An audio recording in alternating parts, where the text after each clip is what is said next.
ce marasme-là. Le secteur est en crise, et toi tu dis ça c'est le bon secteur pour moi. Je veux bien savoir pourquoi. Il y a un principe dans l'immobilier, lorsque c'est facile de collecter, on va être pas loin des 40 millions d'euros de capitalisation. Et est-ce que ça a été fait assez clairement justement ? Si vous ne savez pas maîtriser vos émotions, vous aurez du mal à gagner de l'argent. Notre valeur de reconstitution aujourd'hui, en tout cas au 30 juin, elle était à plus 7,8% par rapport au prix de la part. C'est quoi aujourd'hui le taux moyen d'acquisition ? Pour moi, la SCPI sans frais de souscription, c'est beaucoup de marketing. Et ils ne se rendent pas compte parfois du désalignement d'intérêts qu'il peut y avoir entre un gestionnaire et eux. Et à très court terme, en fait, c'est plus facile de trouver des deals en France qu'en Espagne, parce que la France est un pays communiste, on peut le dire. Donc on a ce qu'on appelle des défricheurs. Et tous les déjeuners un peu informels qui vont déclencher des deals qui vont se faire dans la foulée. Et on a distribué 11,25%. Et ça, je pense que c'est quand même quelque chose de très important à maîtriser quand on investit dans une SCPI. Mon meilleur deal pécunier, je dirais que c'est un locataire qui décide de ne pas payer son loyer. Quel enfer. Hello Yvan. Bonjour Gustave. Déjà, je suis vraiment ravi de t'avoir sur ce podcast. Blindé, tu ouvres la saison 2. C'est le premier invité SCPI. Et tu es aussi le premier invité qu'on a qui a fait la même formation que moi. Et c'est un peu le point de départ de notre rencontre en fait. C'est que moi, j'avoue que j'avais plutôt une défiance à l'égard de la SCPI que je connais bien, que j'ai pratiqué. Et à un moment donné, on me parle de quelqu'un dans lequel il y a l'un de mes professeurs que j'admirais beaucoup, Ludovic Charpentier, qui était assez exigeant, qui a investi, qui l'accompagne sur un projet qui s'appelle Wimo. On me dit, tu dois rencontrer ce gars-là. Et donc, je t'ai rencontré. Eh ben, écoute, tu vois, le hasard fait bien les choses. Donc, effectivement, ça m'a pas déçu parce que j'ai vu un profil un peu différent. Et d'ailleurs, c'est assez original. Bon, alors là, du coup, on est deux contre-exemples. Mais de par la formation qu'on a fait, il y a très peu de gens, et peut-être que c'est un bon angle pour démarrer, qui ont franchi en fait le pas de l'entrepreneuriat, parce que c'est une formation qui t'amène plutôt vers la gestion d'actifs et des métiers très confortables. Toi, tu as fait le choix de pas du tout faire ça et tu as démarré l'entrepreneuriat d'ailleurs bien avant moi. Raconte un peu comment tu t'es lancé là-dedans. Tu as démarré juste après les études, comment ça s'est fait ? Bon alors, c'est une grande question. Alors, je sais, par où est-ce que je commence ? Donc, on va commencer par la base. Aujourd'hui, j'ai 35 ans, je suis marié, 4 enfants. Et donc, je termine en 2013 ma formation à Dauphine, le master 246 en management de l'immobilier. Et le hasard fait que je démarre dans le monde de la construction et le monde de la promotion immobilière, alors que c'est un master qui oriente plutôt les profils vers des carrières plutôt financières, de l'asset management, toutes ces choses-là. Et donc, moi, je commence sur le terrain et je commence par participer à construire, en tant que maître d'ouvrage, des immeubles résidentiels. Comme salarié d'abord. Comme salarié d'abord, exactement. Et donc, j'étais dans une petite boîte qui est dirigée par 2 personnes, Bertrand Caffinel et Jérôme Decèze, qui est une petite boîte de promotion, mais qui sort quand même 200 logements par an. Donc, 200 logements par an, c'est quand même un trend assez important en Île-de-France. Et ils ont vraiment une culture entrepreneuriale. Donc j'étais déjà dans un environnement avec des entrepreneurs. Je suis issu d'une famille d'entrepreneurs aussi, c'est-à-dire que mes parents, ils ont quelques restaurants en Île-de-France et je les ai toujours vus travailler. C'est-à-dire qu'on est une famille issue de l'immigration et on est d'origine serbe. Et donc mes parents, quand ils sont arrivés il y a maintenant 30 ou 40 ans, en fait, ils ont commencé dans la restauration, puis ils ont ouvert une petite boutique, puis une deuxième, et ainsi de suite. Et c'est comme ça que j'ai démarré. Donc, en fait, je suis issu d'une famille modeste, mais qui a la culture du travail et qui a la culture de l'entrepreneuriat. Et c'est un peu comme ça que j'ai démarré. Et je savais qu'à un moment donné, j'allais possiblement, en tout cas, créer ma société. Et en fait, en 2017... donc en fait moi j'ai eu beaucoup de chance dans mon parcours professionnel parce que j'ai eu la chance de devenir directeur commercial assez rapidement chez Brickville, ce petit promoteur. Et en fait la particularité c'est qu'en fait à 25 ans, j'avais pas d'enfant, et ma femme, on vivait dans un petit 2 pièces, mais je gagnais quelque chose comme 120 000 euros par an, ce qui est une bonne rémunération quand tu as 25 ans. T'as pas d'enfant, t'as pas de dépenses, et donc je mettais tout mon argent de côté. Et en fait quand tu mets tout ton argent de côté, au bout d'un moment t'économises.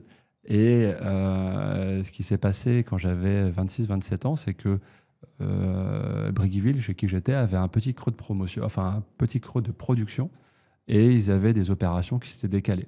Donc en fait, je me suis dit, soit je patiente, soit je crée ma société dans la commercialisation de logements neufs pour le compte des promoteurs. Et Là, tout seul, ce coup-ci. exactement. Et donc, je suis allé voir mes anciens patrons et je leur ai dit, est-ce que ça vous dirait qu'on poursuive l'aventure ensemble? Et voilà comment ça s'est fait. J'ai lancé ma carrière d'entrepreneur, ma modeste carrière d'entrepreneur. Et voilà, aujourd'hui, À quoi, 26, 27 ans, du coup? j'avais 26, 27 ans, exactement. Et puis j'ai démarré comme ça. Et aujourd'hui, Wimo9 existe toujours. Et c'est une société qui aujourd'hui est composée d'une quarantaine de personnes et qui a plus de 1000 logements en stock en vente en Île-de-France. On travaille plutôt pour des promoteurs indépendants. Et, Bravo d'exister encore. exactement, dans ce contexte de marché compliqué, c'est vrai que le marché c'est vraiment tendu ces dernières années avec la hausse des taux. Et ce qui nous amène aujourd'hui, en fait, aujourd'hui, on va parler de Wimo REIM, pour Real Estate Investment Management, parce que j'ai pris conscience assez rapidement qu'il fallait quand même diversifier le groupe et qu'il fallait prendre des orientations un peu plus financières, déjà pour développer l'entreprise, parce que c'est sain de créer une structure de rémunération qui apporte du récurrent au business.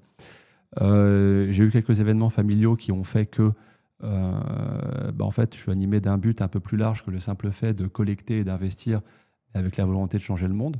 Parce que sur mes 4 enfants, en fait, en 2023, quand je prends la décision de créer la SCPI, en fait, c'est aussi pour ma troisième, Anastasia, qui est porteuse d'une maladie génétique rare.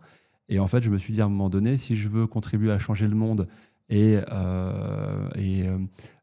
essayer de développer la recherche ou essayer d'améliorer le quotidien des personnes handicapées, en fait, c'est pas simplement en étant, comment dirais-je, un agent immobilier, un gros agent immobilier, mais c'est en étant dans un milieu plus financier où en fait on est capable de collecter des capitaux à des montants plus importants, qu'on est capable ensuite de redéployer et d'orienter vers des sujets qui ont du sens. Donc en fait, dans ma stratégie et dans ma vision en tant que personne, je souhaite d'abord créer un bon track record et une légitimité sur notre métier, notre savoir-faire initial, à savoir l'immobilier. Une fois que ce track record et ce savoir-faire est créé sur l'immobilier et qu'on a prouvé ça à travers, tu me diras, aujourd'hui, ça fait déjà 1 an et demi, presque 2 ans qu'on a lancé Wimo One.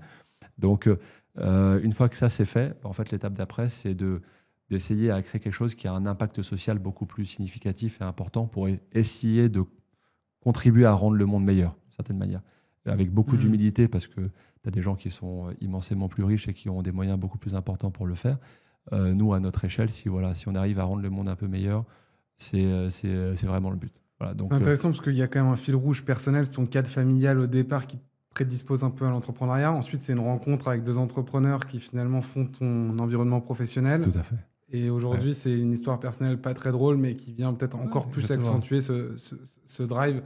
Moi, j'avoue que j'aime bien les histoires d'entrepreneurs et surtout quand elles sont appliquées à des produits auxquels on peut contribuer et apporter. Donc, on sent ça.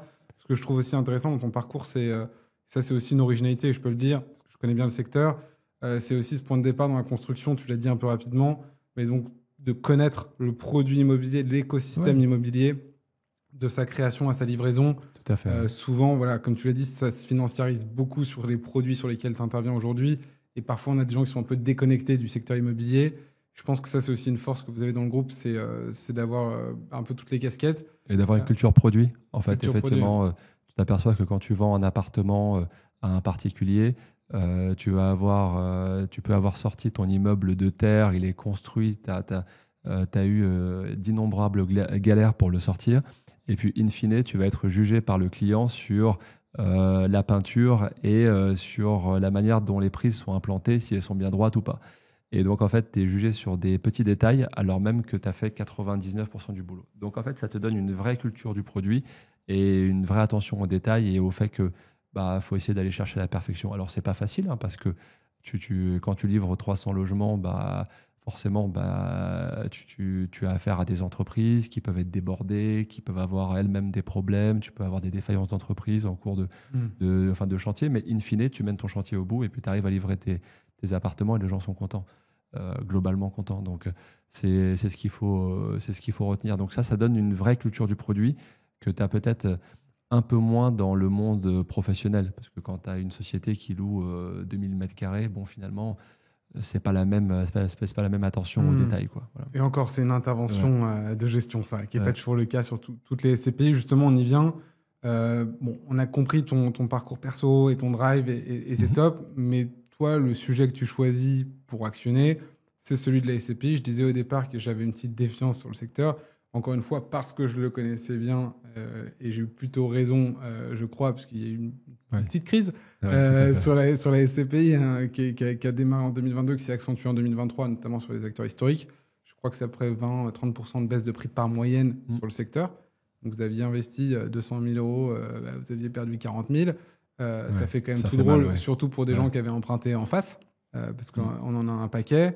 Ouais. Et toi, tu te dis dans ce marasme-là, qui est quand même porté par les plus grandes banques françaises, hein, notamment, c'est le bon moment de se lancer. Donc il y a plus de 200 SCPI, il y en a plein de nouvelles qui se créent, le secteur est en crise, et toi tu dis ça c'est le bon secteur pour moi.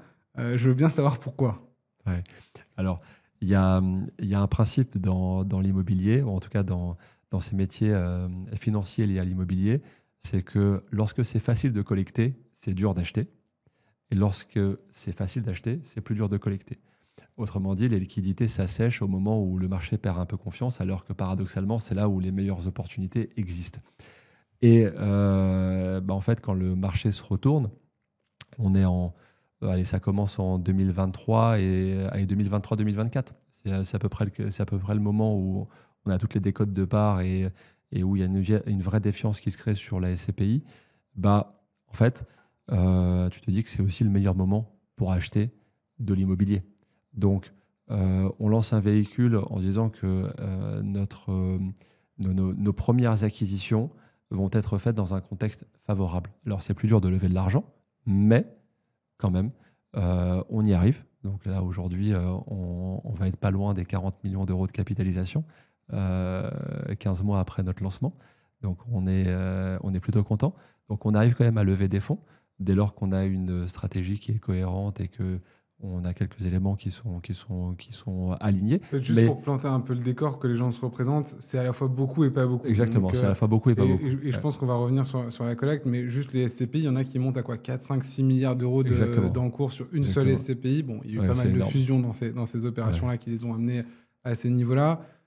Aujourd'hui, c'est quoi les niveaux de collecte? C'est-à-dire parce que en fait, derrière cette crise, la conséquence c'est aussi l'assèchement, mais c'est pire que l'assèchement. C'est le retrait ou l'exode des investisseurs de ces SCPI historiques qui ont connu ces décotes. Et donc, on a pas mal de SCPI qui sont en décollecte. C'est quoi la collecte? Est-ce qu'on est en collecte nette positive aujourd'hui? C'est quoi la collecte?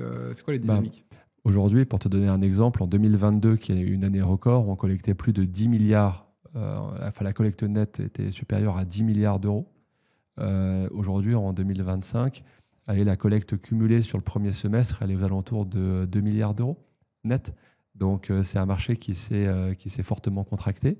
Donc, et en même temps, c'est aussi logique parce que les gros acteurs institutionnels qui collectaient vraiment beaucoup, en fait, ils collectent plus et c'est principalement eux qui sont malheureusement en décollecte. Et malheureusement, c'est plutôt les gros véhicules qui ont subi des décotes sur leur prix de part et qui se retrouvent aujourd'hui en difficulté. Mais les CPI, je dirais, d'indépendants ou de pure players de l'immobilier se portent plutôt bien. C'est-à-dire que quand tu prends toutes les SCPI qui sont gérées par des professionnels de l'immobilier, non pas des... Je dis pas que... Et pourtant, ce qui est terrible, c'est que ces grands groupes institutionnels, on pourrait avoir tendance à vouloir leur jeter la pierre, mais ils n'ont pas fait ils n'ont pas fait d'erreur majeure sur leur investissement. Ils ont acheté plutôt correctement. Est-ce qu'ils n'ont pas fait une grosse erreur de communication? Si Hmm, tu regardes les BT, et donc les bulletins trimestriels ouais. pré-crise, est-ce qu'il y a des signaux d'alerte assez clairs qui sont envoyés aux investisseurs? En fait, quand tu collectes beaucoup sous l'empire des taux bas et que tu déploies tes fonds massivement dans ce contexte de marché sur lequel il y a très peu d'actifs à vendre et dès qu'il y a un actif à vendre, il se vend sur la base de taux de capitalisation très faibles, donc autrement dit à des rendements très faibles. Acheter à l'époque, en 2021-2022, acheter des actifs core en Ile-de-France à 3-4% de rendement, c'était une super acquisition. Et donc en fait, quand on achète beaucoup dans ce contexte de marché, en fait, il faut être capable d'éduquer et de dire aux gens que bah, en fait, quand les taux vont remonter, bah, forcément, la valeur Et des est-ce que actifs ça a été va fait chuter. assez clairement, justement? Et ça n'a pas été assez fait. Ça a pas Je été pense que fait. c'est comme ça que tu Ouais, romps la confiance avec les investisseurs. C'est pas forcément quand il y a une moins-value. C'est ouais, si je te dis, Yvan, investis avec moi, c'est à capital garanti. Ou euh, tiens, c'est une alternative au fonds en euros. C'est ce qu'on a entendu de certaines ouais, c'est SCI, vrai, c'est vrai. essentiellement composées de SCPI d'ailleurs. Ouais. Et que tu fais moins 10, tu vas me dire, excuse-moi, j'ai pas compris là. Tu m'as Alors, dit que le capital était garanti ouais, et j'ai fait moins 10. c'est Et vrai. pire, je peux même pas sortir. C'est vrai que l'un des raccourcis qui a été fait, et c'est vrai que nous, on a beaucoup de conseillers en gestion de patrimoine parce qu'on est on est au contact de ce marché-là. Les conseillers en gestion de patrimoine nous disent que beaucoup de conseillers vendaient la SCPI, conseillaient la SCPI comme étant une sorte de livret garanti en immobilier. Hmm. Sauf que il n'y a rien de jamais garanti. C'est-à-dire qu'aujourd'hui, dès qu'on investit, il n'y a pas de risque zéro. D'ailleurs, c'est pour ça que l'échelle de risque commence à 1 et elle va jusqu'à 7. 7 étant le plus risqué, 1 étant le moins risqué. La SCPI, on est à 3 sur 7, donc on est quand même sur un profil d'investissement assez équilibré, voire un peu prudent. Mais le risque zéro n'existe pas. Même quand on investit sur un fonds euro, sur le principe, Hmm. il y a toujours un risque. Il y a un risque lié à l'émetteur, il y a un risque. Enfin, demain, si c'est la guerre, bah, en fait, tous les fonds euros peuvent être bloqués ou je sais pas, tout peut. Enfin, en tout cas, tout peut arriver dans la vie. On l'a vu récemment, sur les 5 dernières années, tout peut arriver. On a connu une pandémie, on a connu de multiples guerres. Hmm. Il y a eu des. Donc, le risque zéro n'existe pas. Mais quand on dit ça à un client et quand on lui explique que bah voilà, même si votre valeur de part a perdu, vous avez perdu en capital, mais tant que vous n'avez pas vendu, vous n'avez pas perdu. Et puis en attendant, vous avez quand même des loyers en face qui continuent à tomber. Donc en fait, ces loyers, bah, Hmm. Mais finalement, ça n'a pas réussi. Enfin, personne n'a vraiment réussi à le faire, malheureusement, dans les perdants du cycle précédent. Dans les perdants du cycle ouais, c'est précédent. vrai, c'est Donc, vrai. effectivement, c'est un peu le gros challenge. Bah, je lisais Mais un truc de Warren Buffett ce matin qui disait que si vous ne savez pas maîtriser vos émotions, vous aurez du mal à gagner de l'argent. hmm. Et en fait, aujourd'hui, le problème qu'on a avec 80 ou 90% des particuliers, c'est qu'en fait, on est souvent en proie à ces émotions. Ah, c'est la crise, ça décote, ça dévalue, il faut que je vende vite. Et donc, en fait, il y a des comportements un peu moutonniers. C'est-à-dire que les gens sont tous, c'est des mécaniques humaines, hein. On a des mouvements de panurgisme où on suit un peu la dynamique. Donc, on est exalté dans la victoire et abattu dans la défaite. Et le problème, c'est qu'il faut réussir à garder la tête froide quand le contexte se tend. Combien de personnes je connais qui, lorsque le CAC 40 se retourne ou que le marché boursier se retourne, ils vendent tout et puis le marché se ressaisit et Ils puis rachètent. en fait ils commencent à racheter et donc en fait ils ont raté les rebonds, ils ont raté les meilleures périodes, ils ont vendu au plus haut, ou en tout cas ils ont vendu quand ça s'est cassé la figure, ils ont racheté quand c'est remonté un peu, ça rebaisse après, ils disent et je panique, je revends, enfin bon. C'est assez compliqué de ne pas céder à ces émotions. Non, non, bien sûr. Donc, On appelle ça un peu les portes de salon, d'ailleurs. euh, Mais du coup, on comprend que tu as un panorama compliqué, ouais, c'est vrai. y compris pour des grands acteurs bancaires qui, a priori, ont la confiance des épargnants. Mhm. C'est quand même les marques de la confiance. Tu vois, c'est là Et- où tu vas mettre tes dépôts, c'est là où tu vas faire ton crédit immobilier. Et Bah, puis la en plus, ils confiance est rompue finançaient. avec eux. Et en plus, ils finançaient, ils finançaient, leur propre effectivement. part de leur propre SCPI. Voilà. C'est-à-dire que souvent, c'est un peu le défaut des groupes bancaires parce que c'est qu'en fait, tu vas financer des parts de SCPI, mais de tes SCPI maison. Donc en fait, comme tu raisonnes pas en architecture ouverte, bah forcément, tu drives un peu la collecte parce que dès que tu ouvres le robinet du crédit, d'ailleurs, c'est assez exceptionnel, un client va mettre 10-20% d'apport, il va emprunter 100 000, la SCPI, avec ses 100 000, elle va pouvoir lever un peu de dette et acheter pour 166 000 euros d'immobilier. Donc en fait, avec 10 000 euros, on a créé 166 000 euros qui peut être déployés sur le marché immobilier. En fait, pour faire un petit rappel, pourquoi est-ce que 100 000 te permettent de déployer 166 000? C'est qu'il y a un ratio LTV à ne pas dépasser en SCPI, c'est 40% de dette. Donc pour un patrimoine de 10 millions d'euros, 6 millions d'euros peuvent être financés sur fonds propres, 4 millions d'euros peuvent être financés à crédit. Donc quand vous avez 100 millions d'euros sur le compte en capitalisation, en patrimoine, pardon, dans la SCPI, bah, vous pouvez potentiellement lever 66 millions de dettes pour racheter du patrimoine. Donc du coup, Ce qui peut aussi participer bien à l'inflation des prix du marché. exactement. Donc c'était probablement l'un des écueils du cycle précédent. Bon, moi, ce qui m'intéresse juste, c'est de comprendre comment toi, Yvan, effectivement, tu as un drive, tu as l'air sympathique, tu as démarré l'entrepreneuriat tôt, mais pourquoi toi, tu as réussi à créer la confiance dans ce marché Et je pense qu'on peut le dire, parce qu'on a parlé un peu de la taille du marché, après 90 milliards de capi. Aujourd'hui, la collecte, elle est quand même. Je crois que tu fais partie des 10 meilleurs collecteurs du Non, marché. pas tout à fait les 10 premiers, mais On va dire top 15. on va dire voilà, pas loin. Et effectivement, c'est vrai que tu le disais, c'est beaucoup et pas beaucoup à la fois. C'est-à-dire que quand moi je vais collecter 5-6 millions d'euros par mois, bah, en fait, tu vas avoir des acteurs qui vont collecter, allez, en ordre d'idée, peut-être 50 millions par mois. Et en fait, alors, il y a plusieurs niveaux de réflexion. La première réflexion, c'est que on n'est pas là on est sur un cycle long, c'est l'immobilier, on n'est pas là pour 2-3 ans, on n'est pas sur de l'achat-revente de biens immobiliers, d'actions ou de biens meubles, on est sur des actifs qu'on va garder longtemps. Donc ça veut dire qu'il faut être capable de bien déployer les fonds. Donc quand on part du principe qu'on est là pour 30 ans, il faut se dire, OK, il ne faut pas que l'argent nous brûle les doigts. Donc il faut qu'on ait la capacité à déployer les fonds dans des conditions cohérentes et qu'on ait la capacité à négocier notre patrimoine. Donc nous, on a mis un délai de jouissance qui est de 6 mois. Je crois qu'on a l'un des délais de jouissance les plus longs. Mais en fait, c'est un move qui est fait exprès. Et on a fait exprès d'être parmi les plus longs du marché parce on dit à nos clients, si vous n'êtes pas capable d'attendre 2 mois pour rentrer en jouissance, pour commencer à percevoir des loyers, ça veut dire qu'en fait, c'est peut-être pas le bon produit pour vous. On part du principe que vous êtes là pour 20 ans, 25 ans, 30 ans. Donc, il faut que vous soyez capable d'abandonner de la performance à très court terme pour en avoir sur le long terme. Donc, nous, ça nous permet de jamais avoir le stress de déployer les fonds et ça nous permet de négocier nos actifs pour essayer de faire des bonnes affaires. Donc, ça, c'est le point numéro 1. Quand on raisonne comme ça et qu'on se dit, OK, je suis là pour durer, je pars du principe que mon actif, je vais le détenir pour une éternité, donc il faut que je l'achète dans de bonnes conditions, parce que la marge, elle se fait à l'achat. Donc quand on raisonne comme ça, nous, ça nous a permis, voilà, nous, ça fait 1 an et demi que la SCPI existe, et en fait, notre valeur de reconstitution aujourd'hui, en tout cas au 30 juin, elle était à plus 7,8% 7,8%. par rapport au prix de la part. C'est-à-dire que les experts indépendants valorisent le patrimoine 7,8% au-dessus du prix auquel il a été acheté. Tout à fait. Sur un laps de temps court, ça veut dire qu'effectivement, ils ont bien acheté. Exactement. Je vais te donner un exemple tout bête. Nous, au premier trimestre, on n'a fait aucune acquisition parce que les actifs qu'on négociait, les propriétaires ne voulaient pas accepter nos conditions. Et en fait, on a tenu, on leur a dit, non, ça ne nous intéresse pas, on va trouver d'autres choses. En fait, ils sont revenus en avril-mai, puis on les a achetés au cours du deuxième trimestre. Aux conditions fixées. Exactement, aux conditions fixées. Et on a un actif comme ça, à Badalona, en périphérie de Barcelone, c'est un local d'activité.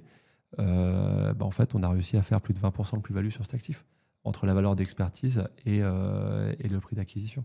Donc c'est comme ça qu'on crée de la valeur. Donc ton premier point, c'est j'achète bien et je prends le temps d'acheter. Exactement, il faut acheter bien, il faut prendre le temps d'acheter. Deuxièmement, il faut essayer, pour bien acheter, de trouver un prisme un peu différent. Si on fait la même chose que les autres, on va avoir les mêmes résultats que les autres.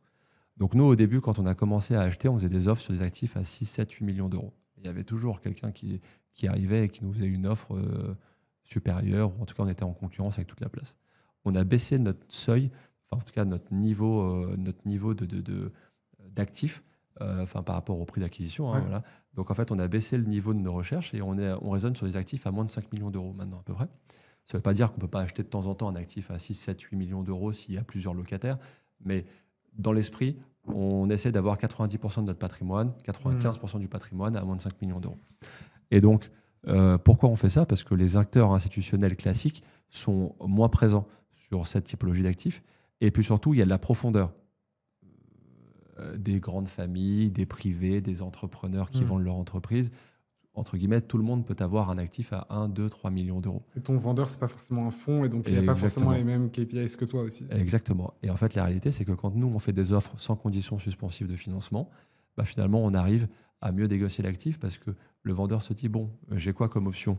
J'ai une option avec un autre entrepreneur, avec une famille, un investisseur, et puis j'ai ce fonds immobilier, un institutionnel qui paye cash, qui paye comptant. Donc à partir du moment où il paye comptant, en fait, je suis capable d'accepter un prix un peu plus bas pour avoir la certitude que mon deal se fasse. Et par exemple, ça, c'est ce qui nous a permis de faire l'acquisition du McDonald's à Rome. On a un McDonald's à Rome et on était à 2,4 millions, 2,6 millions acte en main. Et en fait, au dernier moment, comme c'était plutôt un bon deal, en fait, tu as l'avocat du vendeur qui essaie de nous doubler en essayant de placer un copain à lui. Sauf que nous, on a viré 500 000 euros de dépôt de garantie chez le notaire et on a dit qu'on avait les fonds, en tout cas en faisant un screenshot du compte de la SCPI qu'on envoie au broker, enfin l'agent immobilier, qui envoie au propriétaire et qui dit bah, on fait quoi? Bon, d'accord, ok, on signe. Et donc, on achète un actif à 2,4 millions et qui est estimé par l'expert à 2,8 millions. Donc, c'est comme ça qu'on arrive à faire nos opérations. Alors, c'est rugueux, c'est pas facile, les négociations sont pas évidentes. C'est sûr que c'est beaucoup plus facile d'acheter lorsque tu dis oui à tout. Et déjà, lorsque tu es un peu dans le C'est dur. quoi le taux, juste pour qu'on se représente le truc, c'est quoi aujourd'hui le taux moyen d'acquisition Chez nous, il est de 8,4% Ouf. actuellement. Donc, Ah oui. c'est, Donc ça, c'est... Ah oui. il faut y aller, ouais. Ouais. Il faut négocier pour Parce ça. que, bon, on y reviendra et c'est un point que je veux creuser, mais quand on démarre une SCPI, il y a des effets financiers et le délai de jouissance y contribue pas mal, qui permettent de gonfler un petit peu l'affichage de la performance Tout par à fait. rapport au rendement économique. Ouais. Mais 8,4 de rendement économique, c'est monstrueux, même dans le marché actuel, donc bravo pour ça. Mais effectivement, j'avoue que je ne pensais pas que c'était aussi élevé. Donc, en fait, on se rend compte qu'on a aussi fait quelques bons deals. Typiquement, on avait acheté un immeuble de bureau à Orléans. Ça faisait partie de nos premiers actifs. Il y a quelques CGP qui nous ont dit que bon, ça fait un peu immeuble de bureau d'après-guerre, c'est pas dans l'air du temps, blablabla. En attendant, on l'a acheté à 10,5% acte en main. On a plusieurs locataires dedans. On a 6 ou 7 locataires différents, dont des filiales de la Société Générale, dont enfin en tout cas des locataires vraiment solides, des filiales publiques. Et puis en fait, notre actif qu'on a acheté à 2,6 millions net vendeur, en fait, on a reçu une offre à 3 millions d'euros net vendeur. C'est-à-dire qu'on l'a acheté de 2,6 millions, on a reçu une offre à 3 millions net vendeur. On a refusé de vendre parce qu'en fait, on s'est dit qu'on aurait du mal à retrouver dans le contexte de marché actuel un peu plus de 10% acte en main. Et surtout, on a aussi la réglementation qui nous empêche de revendre dans les 5 ans, avant 5 ans, notre patrimoine. Mais voilà, c'est pour dire qu'on achète à 2,6 millions et qu'en fait, on a des vraies offres à 3 millions. Et une offre écrite. Hein. Et en fait, on aurait déjà pu distribuer 400 000 euros de plus-value à tous les actionnaires. Sauf que il faut retrouver l'équivalent, il faut replacer l'argent. Et puis, avec une valeur d'expertise à 2,8 millions et quelques. Alors, on n'est pas les meilleurs du monde, mais en fait, notre stratégie qui est déployée un peu qui est différenciante parce que je crois qu'il y a 25 SCPI aujourd'hui qui existent. Je ne pense pas qu'on soit nombreux à avoir une stratégie comme la nôtre, à savoir acheter des petits actifs, petits actifs en Europe et avec un focus sur le locataire. On a 2 clients, le souscripteur qui nous confie ses fonds et les locataires qui nous versent les loyers. Donc vous êtes diligent et vous avez une bonne équipe, donc ça c'était le premier aspect. Vous achetez bien et le prix de parent, enfin la valeur de reconstitution en atteste. Tout à fait. Deuxième aspect, vous allez sur un segment sur lequel personne ne veut aller. Pourquoi personne ne veut y aller? Parce que du coup, ça met plus de temps de déployer des actifs et donc c'est plus coûteux, si vous voulez, c'est plus chronophage. Donc ça, je le comprends. Est-ce qu'il y a un troisième aspect ou c'est les 2 points centraux? Tu sais ce qu'on pourrait rajouter? Alors c'est vrai que c'est une particularité. J'ai un investisseur qui a mis un beau ticket pour cette raison-là. Et c'est vrai que ça compte beaucoup. Il m'a demandé combien, à titre personnel, j'avais mis dans le projet. Et en fait, aujourd'hui, nous, on n'est pas... aujourd'hui, c'est vrai qu'on est un peu détonnant dans le paysage parce qu'on est une SCPI d'indépendants. C'est-à-dire qu'on est on est trois associés opérationnels qui avons mis leurs fonds propres dans la société de gestion et dans la SCPI. Et nos familles aussi. Et donc, c'est vrai que lorsque je raconte ça, ça fait un peu sourire parce qu'on se compare des fois à des institutionnels qui existent depuis des centaines d'années et qui pèsent plusieurs milliards. Et donc, tu as des indépendants, qui font le même job qu'eux, d'une certaine manière. Mais en fait, nous, on a mis notre argent personnel dans le projet, dans la société de gestion et dans la SCPI et tous nos proches. Et en fait, je pense que quand on met son argent personnel, on a une manière de gérer qui est un peu différente lorsqu'on est totalement impliqué. C'est quoi la réponse à la question, du coup? Comment? C'est quoi la réponse à la question que tu t'as posée? En fait, combien? Ah, j'ai mis combien? Moi, à titre personnel, je suis à un peu plus de 700 000 euros maintenant. Voilà, en fait, on parle sans tabou dans ton podcast. En 7 ans d'entrepreneuriat, j'ai dû mettre 1 million d'euros de côté dans ma holding. Donc, effectivement, j'ai mis 700 000 euros de fonds propres dans le projet. Sur le projet. Exactement. Alors après, j'ai pas les mêmes besoins de trésorerie sur les autres, sur mes autres projets. Et puis, j'ai des associés qui ont également mis beaucoup à leur échelle. Mais donc, effectivement, à l'échelle d'indépendants. Alors, ça ne garantit pas le succès. Il faut avoir beaucoup d'humilité. Ce n'est pas parce qu'on est indépendant et qu'on met notre propre argent perso qu'on va réussir mieux que d'autres. C'est pas ça qui compte. Mais, in fine, quand tu es skin in the game, alors j'aime pas les anglicismes parce que Charles de Gaulle voilà, se retournerait dans sa tombe. Donc, en fait, quand t'es tout nu dans la piscine, en fait, tu nages et tu te débats et tu mets beaucoup d'énergie dans ton projet. Je pense que c'est ce qui compte. C'est de mettre de l'énergie dans son projet. On a fait des erreurs, forcément, mais qu'on a corrigé avec de l'énergie. On est toujours remonté au front en essayant de faire toujours mieux et de s'améliorer. Voilà. Bon, moi je comprends bien ton argument et j'ai suivi aussi le développement de la SCPI et franchement je suis impressionné. Mais j'avoue que ça me convainc pas. C'est-à-dire que pour moi, c'est pas ça qui fait votre succès. C'est-à-dire Alors, que, qu'est-ce que c'est non mais typiquement, parmi ceux qui collectent beaucoup et des nouveaux acteurs, il y a une typologie de SCPI qui est très très bien collectée et qui arrivait avec un discours un peu original qui était de dire on est des SCPI sans frais. Ouais. Et donc, parce que historiquement, traditionnellement, la SCPI, c'est un produit très cher, surtout sur les frais d'entrée. On a des frais d'entrée, de distribution, de souscription, il y a différentes appellations, des frais d'entrée qui sont en moyenne dans le secteur autour de 10%. Et il y a des acteurs qui sont arrivés à peu près en même temps que toi, pour certains un petit peu avant, mais globalement, on peut dire que c'est la même génération de SCPI qui ont dit, bah, nous, en fait, ce qui est différent, c'est on a un bon timing, puisqu'on achète dans un cycle plutôt porteur, ce qui est ton cas aussi. Et deux, en plus, fini les frais de souscription, maintenant, vous rentrez sans frais. C'est pas le choix que tu as fait.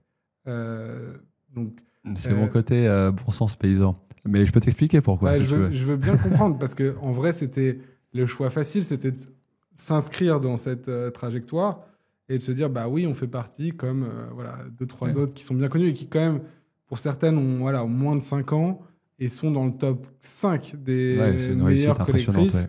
Donc, pour le coup, encore une fois, faut se dire qu'on se compare à des groupes bancaires qui ont des agences dans toute la France.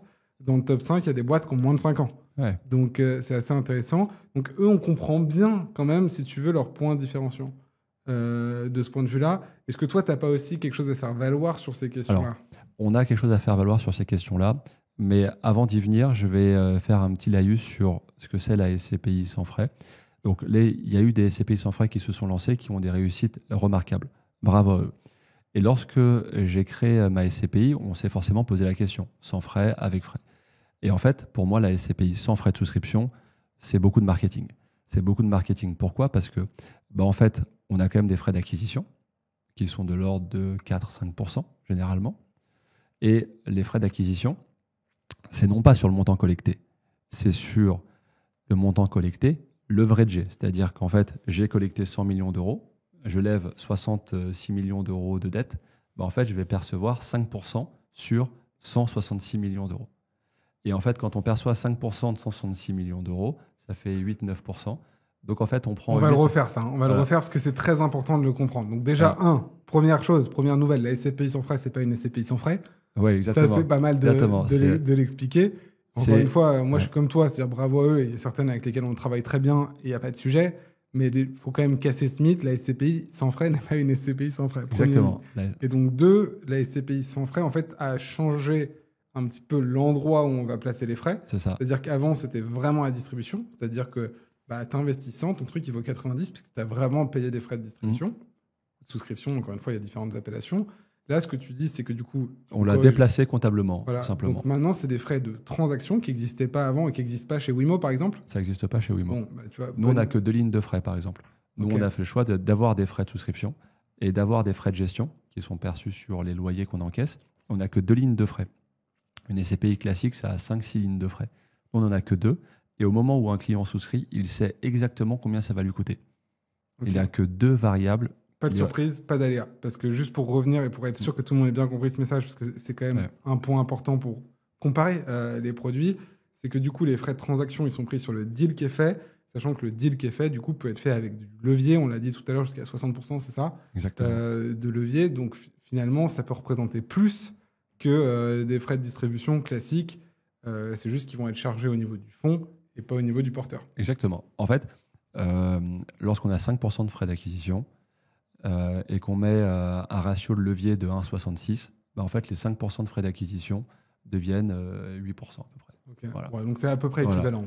Et ensuite, des fois, tu as en plus des frais d'acquisition, des frais de brokerage, ce qu'on appelle les frais de brokerage dans les SCPI sans frais de souscription.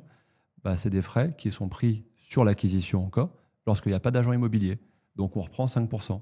Parce que, alors, c'est clairement détaillé, c'est expliqué, c'est écrit.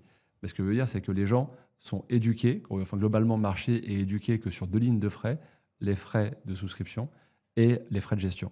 Et comme ils ne sont pas éduqués sur les autres frais, ils ne se rendent pas compte des autres frais qui existent.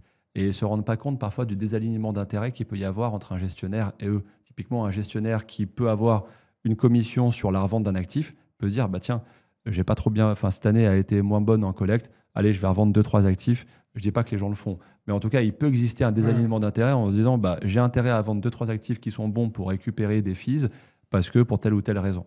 Et donc en fait, nous, on a voulu concevoir notre produit. Premièrement, je te l'ai dit, délai de jouissance long. Deuxième élément qui fait la particularité de notre produit, de notre SCPI, c'est qu'on n'a que 2 lignes de frais. Et en fait, les gens, ils savent exactement ce que ça va leur coûter. Et donc, on n'est pas dans un aspect un peu marketing où on explique qu'on est sans frais de souscription, etc. En fait, on dit clairement que ça va leur coûter 10%, mais pas, en partant du principe qu'ils sont là pour 20 ans, 25 ans, ou même plus, pour une vie entière et qu'ils vont transmettre ça à leurs enfants, finalement, c'est pas bien grave. Et donc, c'est clairement un choix affirmé. Et le deuxième effet qui se coule du fait de ne pas avoir de frais de souscription, c'est qu'on est vraiment un produit destiné, enfin, en tout cas, quand on n'a pas de frais de souscription, on est plutôt destiné à être référencé en assurance vie. Le problème de l'assurance vie, c'est que lorsque ça représente une part trop importante de ta collecte, c'est que l'assurance vie peut te monter très haut, très rapidement, mais qu'elle peut aussi te faire redescendre très vite, très bas. Et en fait, aujourd'hui, la SCPI, c'est de l'immobilier. L'immobilier, lorsque c'est vendu lorsque c'est conseillé dans le cadre d'un contrat d'assurance vie, dans un contrat de capitalisation, en fait, ça a une faiblesse, c'est qu'en fait, le client, il peut arbitrer en un clic. Mais quand un client peut arbitrer en un clic, derrière, c'est pas des actions que je vends ou que je garde, c'est qu'en fait, c'est du patrimoine immobilier que je dois vendre si jamais j'ai pas assez de nouveaux souscripteurs.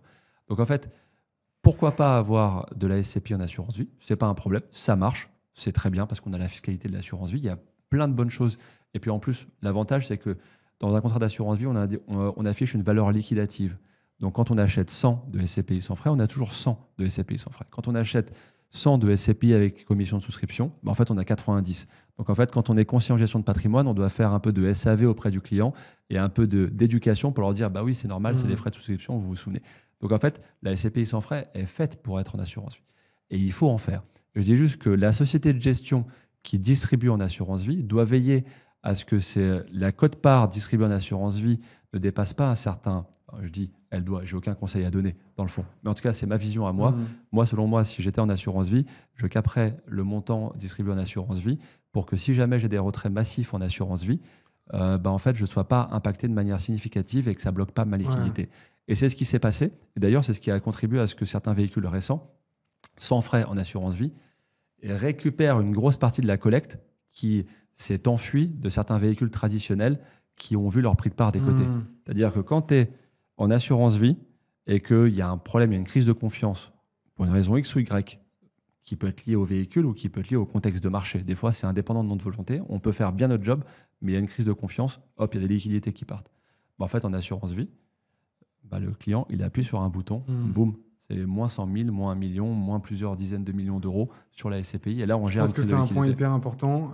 En introduction, quand on a parlé de la crise, on a parlé en fait des valeurs, des valorisations.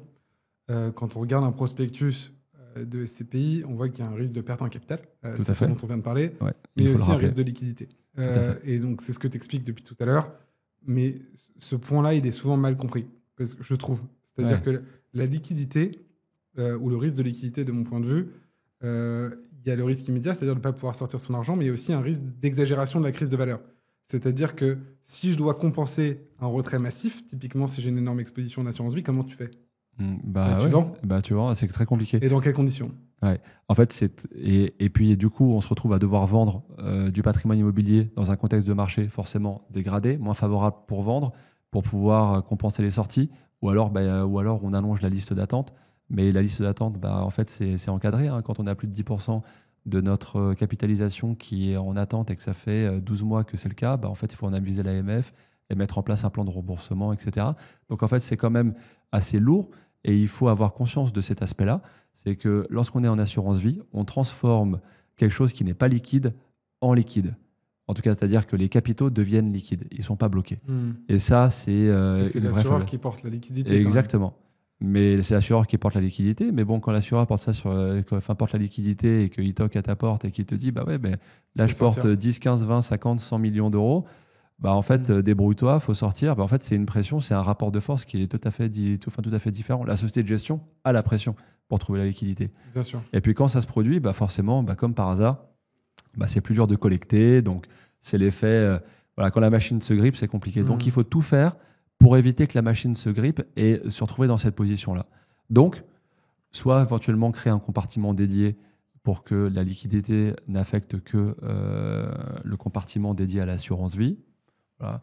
Nous, c'est pas notre philosophie. Et puis, aujourd'hui, nous, on est encore un peu petit, enfin potentiellement pour l'assurance vie. Et puis, dans le contexte de marché, les assureurs sont Un pas peu là, vigilant, ouais. sont un Ils peu ont encore un paquet de vigilants. liquidités à assumer. Là. Exactement. Donc, en fait, ils sont pas dans une démarche où ils référencent forcément de nouveaux véhicules, même si on a été sollicité pour être référencé. Et aujourd'hui, on a été plutôt dans une démarche négative. En fait, on s'aperçoit Prudente, que ouais. ouais, nous Mais parmi aujourd'hui, les gros succès du cycle précédent, celles qui ont bien traversé le cycle sont notamment, et parmi les très très grosses, hein, sont notamment celles qui effectivement n'avaient pas d'exposition en assurance vie. Hein. exactement. En fait, on va un peu moins vite, mais on est plus résilient. Si finalement on grandit, mais qu'on reste un colosse au pied d'argile et que à la moindre coulée d'eau, bam, et ben en fait on chute. Finalement, c'est moyen. Donc, il faut réussir à traverser les cycles, parce qu'on n'a pas le droit à C'est un peu l'erreur ma dans notre question métier. suivante. C'est qu'en fait, on voit que tu connais bien ton marché, tu connais bien ton produit, que tu es conscient des risques. Mais j'avoue, si je suis un peu négatif, je me dis, mais en fait, on va y retourner. Enfin, c'est une boucle sans fin. Ouais, Est-ce on va y qu'on est retourner. contraint de se prendre le mur? En gros, c'est ça ma question. Est-ce que là, on est au début du cycle, Ouais. il faut faire le plein et ressortir dans 5 ans? Ou est-ce qu'on peut traverser les cycles et on peut vraiment se dire, bah, en fait, parce que la traduction quand même de ces produits SCPI, moi, je peux te le dire, parce que je parle aussi à des clients particuliers, à un moment donné, c'est de créer des revenus complémentaires pour des gens qui parfois comptent dessus. Ouais, tout à fait. Donc, et c'est vrai que souvent à l'épargne, on a une approche capitalisante, mais très peu distributive en dehors de l'immobilier direct. Et la SCPI est une super alternative à ça. Mais comment on fait en sorte de se dire, bah, typiquement pour quelqu'un qui compte dessus, qui peut se projeter à 20 ans pour une retraite, pour supporter une séparation, enfin pour des événements de vie généralement pas légers, qu'est-ce qui fait qu'on peut compter dessus en fait? Et qu'on va pas se reprendre en fait la même vague qui va emporter tout le monde avec. Déjà, je pense qu'il faut choisir des SCPI. Je parle. Déjà, la première chose, c'est qu'un particulier, un investisseur, doit avoir un peu une approche à la Markowitz. Markowitz, c'est celui qui a théorisé l'investissement en bourse en en apportant une dose de maîtrise des risques. En tout cas, appréhender les risques pour être capable d'investir. Donc je pense que quand on est un investisseur, on pense trop peu souvent au risque. Il faut penser au risque. Et il faut être capable de disperser son risque. Donc déjà, travailler en allocation, c'est pertinent. Deuxièmement, regardez quelle est la granularité du portefeuille de la SCPI. Typiquement, si je te pose une question, là, Gustave, et que je te dis, est-ce que tu préfères gérer une tour à la Défense d'une valeur de 1 milliard d'euros, avec comme monolocataire une grande entreprise du CAC 40, ou gérer un portefeuille d'1 milliard d'euros avec 500 actifs de 2 millions d'euros chacun. Et tu as, parce que tu vas avoir des locataires en doublon parfois, mais tu as 450 locataires différents. Tu préfères gérer quoi?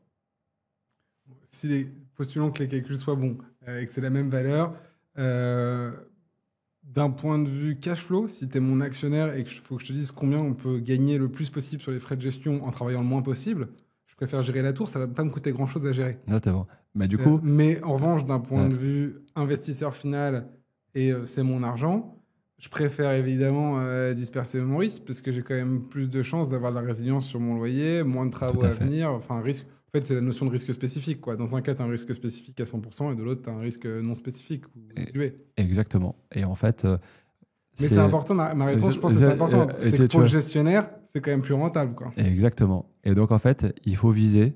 Et enfin, en tout cas, tu as bien répondu. En vrai, tu as bien répondu.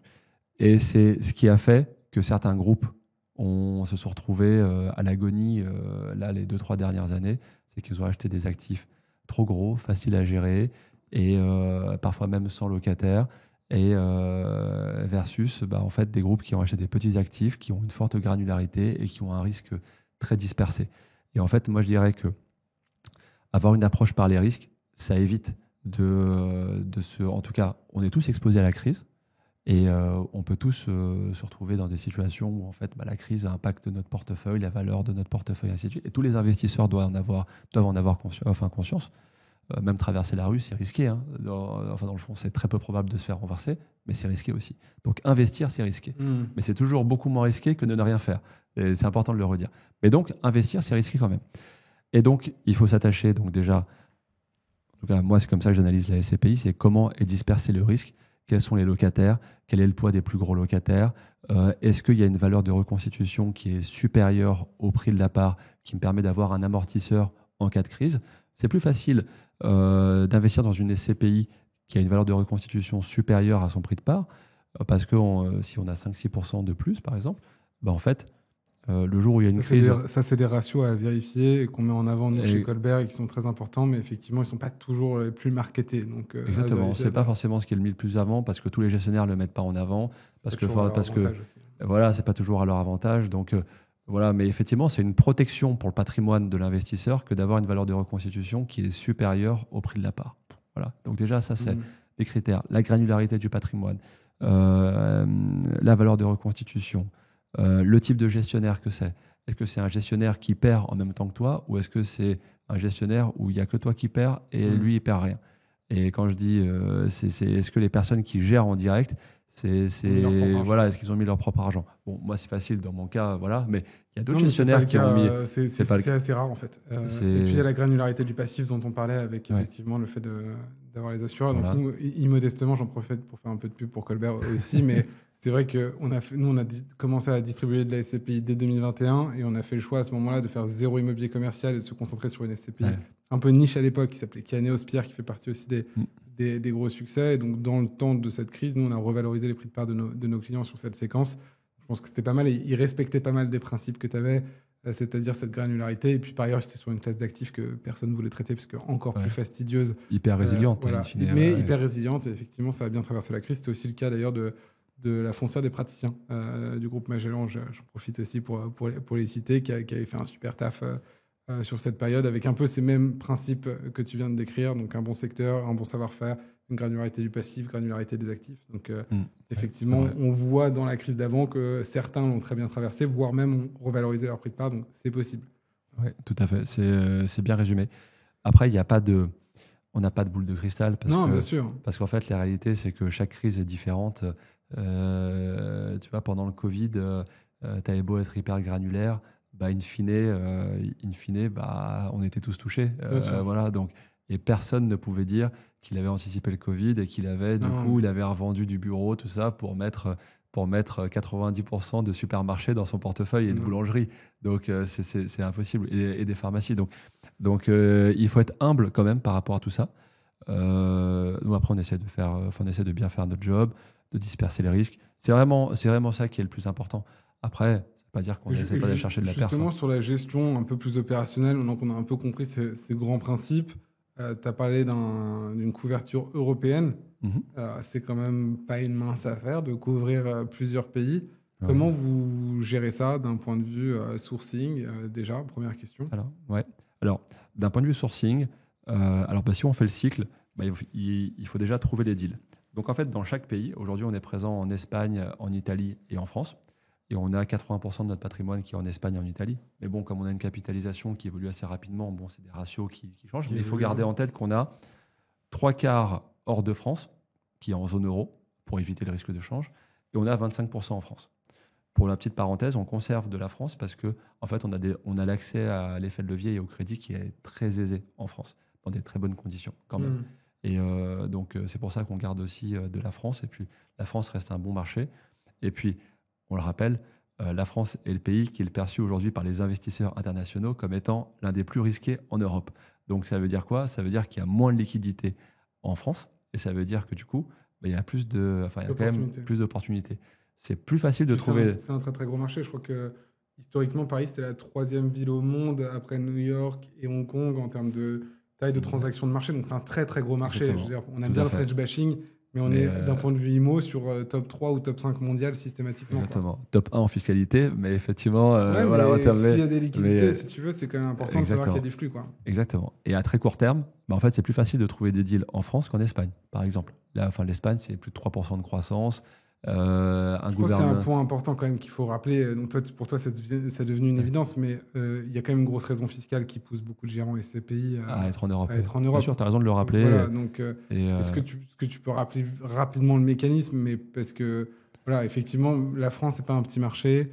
Juste, on a un cadre fiscal qui est quand même parfois assez absurde, qui pousse nos investisseurs, du coup, à être investis plutôt en Europe qu'en France. Exactement. C'est le cas. En fait, quand on est une personne physique, on a plus intérêt à avoir des revenus européens que français. En fait, en France, quand on a des revenus fonciers, on est imposé au taux de sa TMI, de sa tranche marginale d'imposition. La plus haute, donc voilà. Voilà, généralement, on est à 30%, enfin 80% des clients sont à 30%, et puis après... ça peut rapidement monter. Ça peut rapidement monter. Généralement, le client classique, il est dans une TMI à 30%, et il a des prélèvements sociaux, 17%. Donc, en fait, très rapidement, on a 47% de ses revenus qui sont ponctionnés par l'État, enfin de ces revenus fonciers français qui sont ponctionnés par l'État.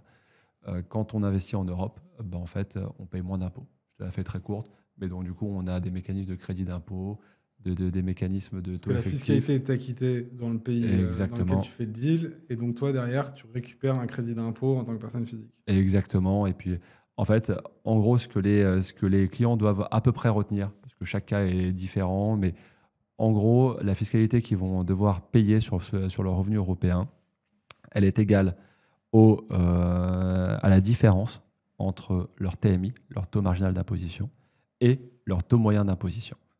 Donc la TMI, admettons, à 30%, le taux moyen d'imposition est à 20%, donc le client va à peu près payer 10% d'impôt. C'est un calcul. C'est une sacrée différence. Donc tu divises par 5 sur ton client classique, la fiscalité. Et il n'y a pas de prélèvements sociaux, ou en tout cas, ils sont largement plus faibles. Et en fait, la particularité, c'est que plus un souscripteur va gagner d'argent et va avoir un taux moyen d'imposition élevé, qui va donc se rapprocher de sa TMI, moins il va payer d'impôts. En tout cas, c'est-à-dire que si tu vois, je te donne l'exemple, un client qui est à 40% au niveau de sa TMI, il a un taux moyen d'imposition qui est à 37% parce qu'en fait, il est très riche, il est célibataire, il n'a pas de truc. En fait, il va payer que 3% de complément d'impôt. Donc, plus on gagne d'argent, moins on est imposé et moins on est fiscalisé sur ses revenus fonciers. Mais en fait, du coup, les liquidités françaises partent à l'étranger, en fait, parce que on va dire que le profil type de la SCPI qui collecte aujourd'hui, c'est une SCPI diversifiée et européenne. Voilà. Alors moi, je suis pour garder un peu de France, parce qu'en fait, quand j'achète un actif à 7, 7,5 en France, mais que je suis capable de mettre que 20% de fonds propres et 80% d'effet de levier sur cet actif en particulier, mon 7%, il se transforme en 10, 11% après levier. Donc en fait, c'est toujours intéressant de garder de la France parce qu'on arrive à booster un peu la performance. Et on n'est pas à l'abri que ça change. Et on n'est pas à l'abri que ça change. Et puis la France, quoi qu'on en dise, ça reste Alors, il faut critiquer la France dans sa gestion, dans sa fiscalité, dans son côté un peu administrante et dans son côté un peu communiste, parce que la France est un pays communiste, on peut le dire. Voilà, une administration très puissante, très marquée. Dès qu'on veut bouger le petit doigt, en fait, il y a une réglementation quelque part. Et avec le niveau de fiscalité et de prélèvement qu'on a en France, forcément, en fait, c'est quand même un peu dur. Donc, en fait, quand on a conscience de ça, en fait, en même temps, la France, c'est un beau pays pour investir parce qu'il y a un cadre qui est globalement stable. L'acquéreur est très protégé. De rien. Nous, quand on achète en Espagne ou en Italie, en fait, on fait des due deals avec des. Alors, on peut signer en 2-3 semaines, un mois. Hein. Donc, c'est bien pour déployer les fonds. En France, on ne peut pas signer avant 3 mois, 4 mois, parce que le temps de signer la promesse, réunir les documents, purger la DIA, tous ces trucs-là, ça prend un temps infini. Mais par contre, on est dans un cadre hyper protecteur. Alors, certes, on est des professionnels, mais on est dans un cadre hyper protecteur. Et la France, c'est quand même cette force, c'est que c'est un pays stable. Même si on a un contexte un peu gouvernemental et politique un peu compliqué, ça reste un pays stable dans le fond. Donc, il ne faut pas faire que critiquer la France. Et c'est vrai que créer... Et donc, ce sourcing, Ivan. Ah oui, alors ce sourcing, effectivement, parce que moi, je fais beaucoup de digressions.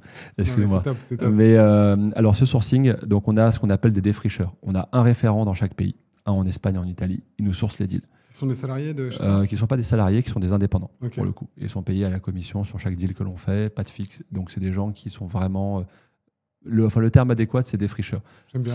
C'est Première fois que j'entends. J'adore. exactement. Donc, c'est vraiment pas péjoratif. Et pour moi, je trouve que c'est un super métier.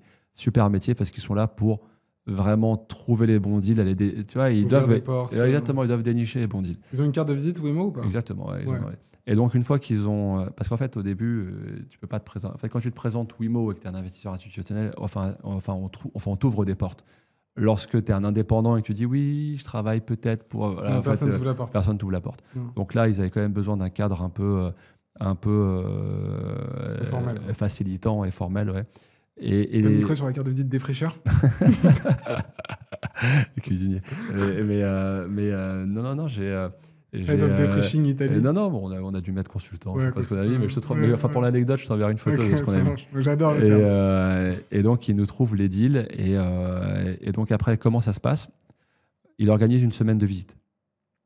Et donc, il nous attend avec la voiture. Il récupère notre responsable des acquisitions, Gurvan, mon associé. Mhm. Et ils font la visite de tous les actifs. Ouais, ouais. Des déjeuners, des dîners avec tous les brokers, etc. Et paradoxalement, tous les deals sur lesquels on a programmé des visites pendant la semaine, c'est rare que ça se fasse, mais c'est tous les déjeuners qu'on fait et tous les déjeuners un peu informels qui vont déclencher des deals qui vont se faire dans la foulée. C'est assez marrant, mais ça se passe pas tout le temps comme ça, mais ça se passe souvent comme ça. C'est-à-dire les deals pour lesquels on y allait, on les fait pas, mais les rencontres qu'on fait, en fait, tous les nouveaux deals un peu en off, parce que les gens ont besoin de te voir. Ils peuvent pas envoyer. C'est des métiers où il y a beaucoup d'humains. On peut pas traiter ça par mail, que par téléphone. Ils ont besoin d'avoir les décideurs en face. Et donc, on a des défricheurs, on trouve des deals. Ensuite, on visite. Après, on passe en mode due diligence. Donc, on fait l'étude du foncier. Donc, on a des avocats locaux, des fois des notaires locaux qui font des études pour nous. Tout est fait. Une fois que le deal est validé, qu'en fait, il n'y a pas de loup ou qu'on lève tous les sujets, en fait, on passe à l'acquisition. Donc, tu valides que techniquement l'immeuble est sain, tu valides que le locataire paye bien son loyer, exactement, et qu'il est bien réel. Tout à fait. Tout à fait. Ouais, voilà. Ça coûte combien une due deal à faire? Ah, alors, je dirais que ça dépend des pays, mais on va être sur des budgets entre 10 et 20 000 euros. Ouais. Voilà. Et ça, c'est à risque. C'est à risque pour nous. Donc, effectivement, aujourd'hui, ça va parce qu'on a une masse locative qui a plus de 2 millions d'euros annuels. Sur les premiers deals, il ne faut pas se tromper. Ouais. Mais sur les premiers deals, il ne faut pas se tromper parce que ça impacte beaucoup la performance. Ça impacte beaucoup la performance. Donc, sur les premiers deals, il ne faut pas se tromper. Donc, on fait nos due deals. Je trouve ça top que, blague à part, on a un peu rigolé sur la terminologie que tu emploies. Ouais. Mais c'est top d'avoir des gars locaux. Et c'est tous des. Enfin, du coup, c'est un Espagnol en Espagne. Exactement. Ils parlent la langue. Alors, on leur a demandé de parler français aussi. Okay. Il faut faire l'anglais, ça va 2 minutes, mais on veut qu'ils parlent français. Donc, donc vous cherchez des gens avec exactement, qui ont une double culture. Mais tu vois que tu le trouves assez facilement. C'est-à-dire qu'en Italie et en Espagne, en fait, ils ont. En fait, on ne se rend pas compte du rayonnement qu'avait la France dans les années 70, 80. Et en fait, ce rayonnement a été peu à peu, c'est un peu amenuisé avec le temps. Mais aujourd'hui, des gens qui parlent français en Italie, il y en a plein, ouais. Mais il y en a plein, c'est assez incroyable. Moi, en Espagne, mais en Italie, c'est assez incroyable. Portugal, il y a plein de francophones. Exactement, c'est presque la deuxième langue devant. En fait, la France avait un rayonnement diplomatique qui était absolument génial. Post-Seconde Guerre mondiale. Et en Europe, on avait une aura qui était incroyable. Un rayonnement économique, donc, qui s'est heureusement un peu dégradé. Exactement, mais c'est pas le sujet du jour. Voilà. et ensuite, après, on a des gestionnaires locaux. On s'est posé la question d'avoir un gestionnaire pour toute l'Europe, parce qu'il y a des sociétés qui ont... Donc vous externalisez la gestion locative? Pour une partie. C'est-à-dire qu'en fait, on va distinguer la gestion de 2 façons. Dans la gestion locative, allez, c'est un terme assez large, mais on va dire qu'on peut le séparer en deux catégories. Tu peux avoir le property management et l'asset management. Property management, tout ce qui est, entre guillemets, petite comptabilité, envoi des quittances, gestion du courant, on va dire qu'on l'a externalisé à des gestionnaires locaux. Parce qu'ils ont la proximité avec le locataire, ils ont la langue, c'est plus facile, tout est plus facile. En revanche, l'asset management de tous les actifs, à savoir la stratégie, les éventuelles relocations, les renégociations de baux, la comptabilité, tout est centralisé ensuite à Paris. Donc en fait, on a des personnes qui vont faire la petite gestion au quotidien, sur les actifs qui sont chacun dans leur pays pour avoir de la proximité avec les locataires. Et ensuite, qui nous mâchent le travail et qui nous envoient plein de tableaux, de synthèses, de trucs. Enfin, on a un process.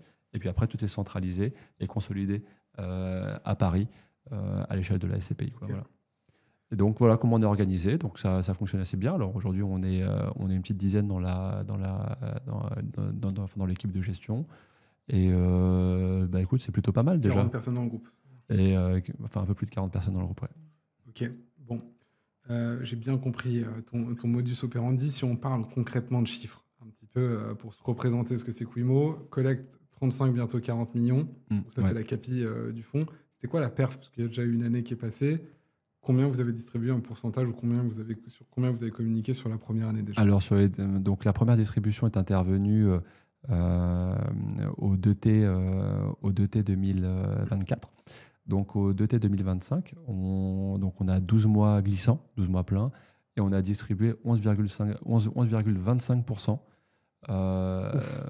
net de frais, brut de Est-ce que c'est la fiscalité. plus grosse distribution du marché ou il y a encore des gens qui vont au-delà?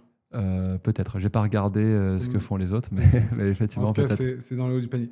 Bon, c'est le moment de parler de ce dont Mais on va essayer de faire mieux en 2025. Ah, Voilà, ok. on va essayer de faire mieux. Suspense. D'ailleurs, vous avez rehaussé les objectifs. Parce que l'objectif long terme, c'était quoi? 8 ou 9 avant? L'objectif long terme était à 7%, et l'objectif court terme, on l'avait fixé à 9,5 en 2025. Et là, on est sur un taux de distribution cible à 10%. Mais Voilà. si certains qui nous écoutent depuis le début sont courageux et ont écouté attentivement, vous vous souvenez que du coup, Ivan achète à 8,4. Et il vient nous communiquer un taux de 11,25%. 11,25. Alors, comment est-ce qu'on explique cet écart de performance? Que si j'achète 8,4, comment tu fais pour distribuer 11,25? C'est là que le petit effet évolution Exactement. intervient. Et ça, je pense que c'est quand même quelque chose de très important à maîtriser quand on investit dans une SCPI, et notamment les nouvelles. Le point est d'autant plus important qu'aujourd'hui, c'est à peu près les seuls qui collectent. Donc, c'est pas mal de comprendre comment la performance est construite, et Oui. quelle est la part du rendement économique, donc 8,4, ça on a compris, et quelle est la part de la relution. Et Ivan va nous expliquer ce que c'est d'ailleurs. Alors, d'un point de vue concret, tu as deux effets relutifs dans une SCPI. Les effets relutifs, c'est des boosters de performance, parce que tout le monde n'a pas forcément le jargon financier dans notre auditoire. Premier effet, lorsque moi je collecte par exemple au mois de janvier des fonds, en fait, le souscripteur rentre en jouissance que 6 mois pleins plus tard. Donc, il a souscrit en janvier, février, mars, avril, mai, juin, juillet, il rentre en jouissance le 1er août. Au 1er août, il rentre en jouissance. Donc, ça veut dire qu'en septembre, il perçoit les premiers loyers qui sont issus de ce qui a été perçu au mois d'août. Voilà. Ce qui fait que moi, si j'arrive à déployer les fonds, par exemple, au mois d'avril, il a souscrit en janvier, je déploie les fonds au mois d'avril. Je commence à encaisser des loyers au mois d'avril. Donc, j'ai encaissé des loyers au mois d'avril, au mois de mai, au mois de juin, au mois de juillet. Que tu lui dois pas. Que je ne dois pas. Et que je reverse à ceux qui sont là avant. Donc, en fait, il y a une vraie prime à l'ancienneté dans une SCPI. Quand on arrive au début de l'aventure d'une SCPI, en fait, on bénéficie de tous les faits relutifs du délai de jouissance a posteriori. Il y a un phénomène qui vient affecter et amplifier cet aspect-là, c'est si la collecte est croissante. En fait, c'est beaucoup mieux pour booster sa performance d'avoir une collecte qui croît de manière linéaire et de manière constante dans le temps, plutôt que d'avoir un effet boom sur sa collecte d'un coup et d'arriver très rapidement. En fait, plus on collecte vite et plus on arrive rapidement à son taux normatif de distribution. Moins on collecte vite, et à condition que la collecte soit croissante, et donc si cette croissance est linéaire sur la courbe, et ben en fait, ça amplifie l'effet relutif du délai de jouissance. Et donc, c'est ce qui permet de booster sur le long terme, en tout cas sur du moyen terme, sur une période de 2, 3, 4, 5 ans, de booster la performance. C'est pour ça que c'est intéressant de rentrer sur des SCPI relativement tôt quand même dans leur vie, à condition qu'elles aient la dynamique de collecte associée, mais ça, a priori, vous l'avez validé. Parce que là, on est à peu près certain justement de bénéficier à plein de ce premier effet relutif. Tout à fait. En fait, ce que j'ai plusieurs partenaires qui m'ont raconté plusieurs manières de préconiser des SCPI, mais effectivement, tu peux dire que d'un côté, tu as des paquebots qui ont des grosses capitalisations, plusieurs milliards de capitalisation, ils ont leur taux normatif. Eux, avant de bouger de 0,2% leur niveau de performance, il faut vraiment collecter beaucoup. Quand tu as 5 milliards d'actifs sous gestion, il faut que tu collectes 1 milliard sur 6 mois pour vraiment booster ta perf. Et de l'autre côté, tu as des petits, Hors-bord. petits hors-bord, des petites SCPI qui vont aller chercher de la performance. Et en fait, il faut les prendre plutôt lorsque le contexte de marché est favorable d'un point de vue immobilier, donc favorable à l'achat. Pourquoi? Parce que du coup, tu as un double effet qui se coule. C'est-à-dire que d'un côté, tu as les effets relatifs du délai de jouissance, et puis en plus, tu es sur un marché qui est déprécié, et donc où les rendements sont plus élevés, et donc ça te permet d'avoir des rendements qui sont, entre guillemets, il faut le dire à notre auditoire, ils ne sont pas normaux par rapport au niveau de risque Au niveau long terme. au niveau long terme. C'est-à-dire qu'en fait, avoir des rendements, des taux de distribution à plus de 10% dans la SCPI sur un véhicule qui offre finalement assez peu de volatilité, comparativement. Une prime de 8% sur l'inflation, c'est pas mal. Exactement. Alors qu'en fait, le rendement moyen du S&P 500, tu le connais mieux que moi, sur une période longue, il est de combien? Il doit être de 10%, 10-11%. Donc en fait, tu fais la performance du S&P 500 sans avoir le même niveau de volatilité. Parce que quand tu investis sur un ETF S&P 500, ton RSI, il est à combien? Il est à 5 sur 7, ton niveau de risque 5, 6, 7. Ça, moi, j'achète pas ces gradings-là. Mais effectivement, c'est pas la même liquidité non plus. Mais OK, en tout cas, bien compris cet effet relatif et je suis content qu'on en ait parlé. Et le deuxième, c'est l'effet de levier, tout simplement. Quand je collecte 6 millions d'euros, si j'arrive à lever 2, 3, 4 millions d'euros de dette, en fait, tout simplement, ça booste la performance. Alors, il faut l'utiliser avec parcimonie, parce que la dette, finalement, il faut être capable de la rembourser. Donc, c'est quand même plus facile dans une SCPI, parce que 40% de LTV, c'est pas grand-chose. En fait, ce qui est dur avec l'effet de levier, c'est lorsque tu as mis 20, 25 de fonds propres, tu as acheté t'as investi dans une opération de marchand de biens qui est à 100, et puis en fait, la stratégie ne se déroule pas correctement. Et là, il y a le poids de la dette qui fait tout. Enfin, l'actif a perdu en valeur. Et puis là, tu perds 4 fois plus vite. Tu mets 5 millions d'euros pour emprunter 15 millions d'euros, tu achètes un actif à 20 millions. L'actif à 20 millions, il a perdu 2 millions de valeur parce que le marché s'est retourné. Et puis finalement, la stratégie ne peut pas être mise en œuvre parce que risque administratif, raison X ou Y. Faut pas oublier qu'on est dans un pays où il y a un vrai risque administratif. L'administration est totalement libre. Elle te délivre ton autorisation ou pas. Elle est pas là pour que tu fasses ton business. Non. C'est un maire, un politique qui dit « Ah mais non, mais moi, à cet endroit-là, bon, en fait, le PLU dit que vous avez le droit de faire 15 étages. Bon, mais 15 étages, c'est quand même un peu beaucoup. Et puis, vis-à-vis de l'immeuble d'à côté, et puis les voisins, on sait, les voisins, voilà, ça va pas trop le faire. Bon, je vous autorise à faire 11 étages. Mais le PLU l'autorise 15 étages. Mais voilà. Ah, mais non, mais 11 étages, ça suffit, sinon vous n'aurez pas votre permis. Puis là, on s'autorise 11 étages. En fait, qu'est-ce que tu fais? Tu as acheté, tu as investi, et puis finalement, tu revends dans le contexte de marché actuel qui s'est retourné. Donc, ton actif qui valait 20 millions, tu le revends 18 ou 17. Et puis toi, tu avais 5 millions de fonds propres. En fait, finalement, tu récupères 2 ou 3 millions. Donc, tu as perdu 40 à 60% de ton investissement. C'est énorme. Donc, l'effet de levier, ça va dans un sens, mais ça va aussi dans un autre. Donc, il y a un vrai risque. Donc, il faut faire attention à l'effet de levier. C'est pour ça que je dis que dans une SCPI, l'effet de levier, il est quand même assez modéré parce que 40% de LTV maximum, c'est quand même ça a été fixé pour ça d'ailleurs. Ça a été fixé pour éviter les abus. Exactement, c'est vraiment pépère, d'une certaine manière. Oui, et puis les banques ne prêtent pas n'importe comment. OK, on arrive vers la fin du podcast. Moi, je suis quand même curieux d'avoir 2-3 petites anecdotes de ta part, de par ton parcours de professionnel de l'immobilier au global. C'est quoi ton meilleur deal? Le meilleur deal, écoute, il y en a eu plusieurs, mais je dirais que celui qui est... Alors, le meilleur deal, je dirais que... Tout confondu dans ton parcours.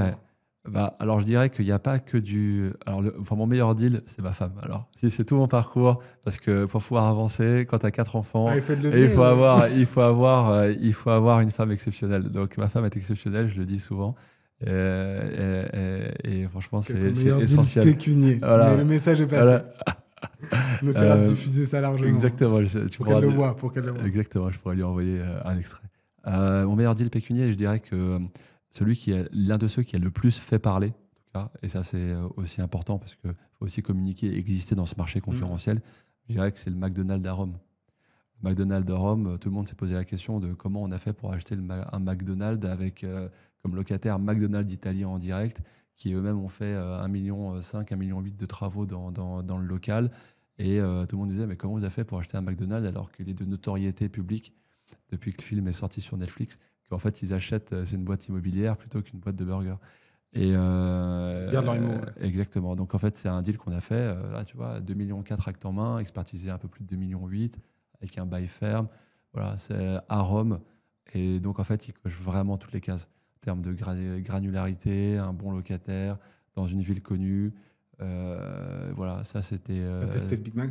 Enfin, on en a ici, pas besoin d'aller... Ouais. Mais tu sais que... Moi, j'aurais été le tester pour le symbole. Mais tu sais que mon associé l'a testé, mais tu sais Ok. que la particularité des McDo en Italie, c'est qu'ils vendent du parmesan. C'est vrai? C'est drôle, c'est J'imagine. assez drôle de... Ils ont cette stratégie d'adaptation culturelle partout. Exactement, donc c'est assez marrant de vendre du Ok. parmesan, des macarons. Bon, maintenant, question plus dure. C'est quoi ton pire deal? Pire deal, écoute, pire deal, je sais pas, parce que j'ai pas eu de... si, alors je pourrais en citer quelques-uns Encore une fois, ça peut être ouais, sur l'ensemble de ta carrière. sur la partie promotion immobilière, on peut dire qu'il y a des opérations que tu lances parfois et qui vont pas au bout. Donc là, tu gères la déception des clients, tu gères des promoteurs qui te payent pas. Et donc, ouais, il y en a eu quelques-unes sur les 7-8 années. Je dirais que ça, c'est pas agréable. Parce que tu gères à la fois, c'est beaucoup de temps investi, des équipes qui sortent pas leur opération, c'est des clients, quelques réservataires qui ont réservé et qui vont pas au bout. C'est de l'humain. En fait, on a souvent tendance à tout vouloir dépassionner enfin, dans nos vies, de regarder tout ça à travers des écrans. Tu vois dans la rue, tout le monde est derrière son smartphone. Tu vois les commentaires des fois sur les réseaux sociaux, tu te dis mais comment les gens peuvent dire des choses comme ça? On déshumanise beaucoup de choses. Et en fait, quand tu t'attaches à l'humain et derrière la pierre, il y a de l'humain, parce que c'est ça qui crée la valeur de l'immobilier. Ce qui crée la valeur de l'immobilier, c'est les gens qui habitent dedans, c'est les locataires qui exploitent. C'est ça qui crée la valeur. C'est pas le simple fait d'avoir de la pierre, une belle pierre bien placée. C'est pas ça qui crée de la valeur. Donc, ces choses-là qui créent de la valeur, bah, en fait, ces êtres humains, bah, en fait, c'est toujours vraiment, vraiment, vraiment relou. C'est sur du résidentiel. Ouais, sur du résidentiel, quand on a des opérations qui n'ont pas abouti. Voilà. Ok. Voilà. Ouais, j'imagine que c'est pas simple à gérer. Ouais, mais voilà, effectivement. Donc voilà, je dirais que ça, c'est les plus mauvaises expériences, un peu moins sympa. Qu'est-ce que t'en as appris de ces années de promotion et notamment de ces phases peut-être parce que je pense que tu as vécu un peu les deux phases quand même Ouais. sur la partie promotion. Tout le monde n'est pas dans le marché tous les jours.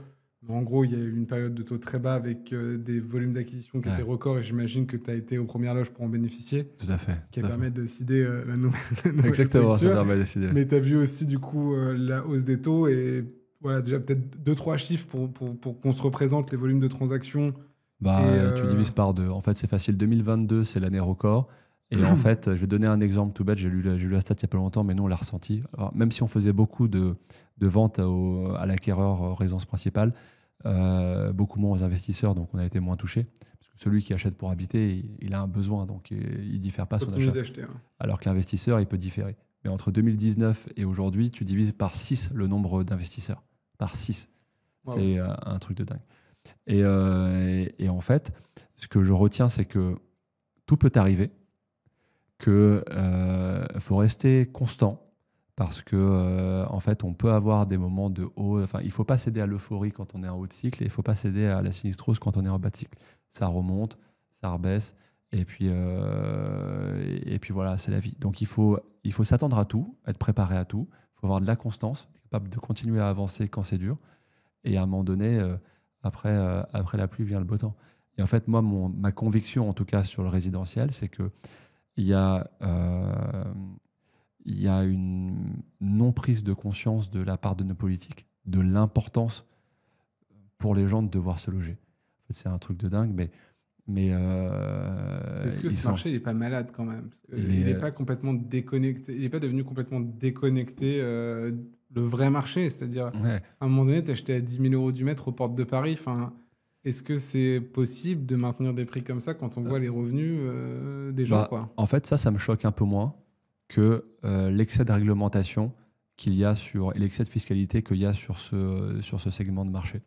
En fait, le sujet, c'est qu'on veut tout encadrer et on veut légiférer surtout sur le logement et on fait des locataires qui sont surprotégés. Ce qui fait que le locataire est surprotégé par rapport au propriétaire.